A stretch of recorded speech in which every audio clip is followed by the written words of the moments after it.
మీ business ఏదైనా మీ ఊర్లో promotion చేయాలంటే అది సుమన్ టీవీతోనే సాధ్యం. ఇప్పుడే సంప్రదించండి. హాయ్ హలో నమస్తే, వెల్కమ్ టు సుమన్ టీవీ. నేను మీ దివ్య. ఫిబ్రవరి 26 శివరాత్రి అయితే దగ్గరికి వచ్చేసింది. చాలా మందిలో ఇంకా ఇప్పుడున్న తరంలో శివరాత్రి అంటే ఏంటో తెలియని వాళ్ళు కూడా ఉంటారు. మనం ప్రెసెంట్ భీమిలి నియోజకవర్గం వైజాగ్లో మధురవాడ పిఎం పాలెం దగ్గర ఉన్న శివాలయంలో అయితే ఉన్నాము. ఇక్కడున్న పంతులు గారితో అసలు మహాశివరాత్రి విశిష్టత గురించి ఈరోజు అడిగి తెలుసుకుందాము. నమస్తే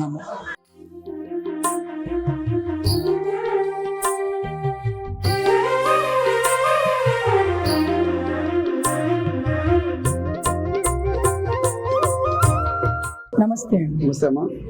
మన కార్షెడ్ లో వేయించేసినటువంటి శ్రీ కాశీ ఉమామేశ్వర స్వామి ఆలయం చాలా విశిష్టమైనది. ఎక్కడ శివాలయం ఇక్కడ ఉంది. మన సాలగ్రామ రూపైన శివుడికి ఎక్కడ కూడా నామాలు ఉండవు.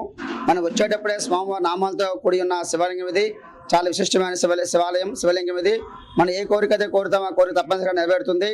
41 రోజు ఎవరైతే దేవాంశుడు ప్రదక్షిణ చేస్తారో వారు కోరుకులు తీర్చే స్వామి మన కాశీ ఉమామేశ్వర స్వామి వారు. కాబట్టి భక్తులైన మంది కూడా తరలిగా వస్తారు. ప్రతి సోమవారం కూడా ఉదయం 6 గంటల నుంచి కూడా మధ్యాహ్నం 12 గంటల వరకు కూడా విశేష అభిషేక కార్యక్రమాలు జరుగుతాయి. అదే సాయంత్రం లింగోద్భగానం అనగా సంధ్య వేళలో కూడా సాయంత్రం 6 గంటల నుంచి కూడా మళ్ళీ అభిషేకాలు జరుగుతాయి. ఈ మహాశివరాత్రి చాలా పవిత్రమైనది. విశేషంగా వచ్చింది ఏంటంటే మహాశివరాత్రి మరియు మహాశివరాత్రి కూడుకొని వచ్చింది. చాలా పవిత్రమైనది, విశేషమైనది కూడా. ఈ మహాశివరాత్రి ఎవరైతే స్వామివారి విశేషంగా అభిషేక కార్యక్రమాలు చేయిస్తారో వారికి గ్రహదోషాలు కోరికలు తప్పనిసరిగా నెరవేరుతాయి.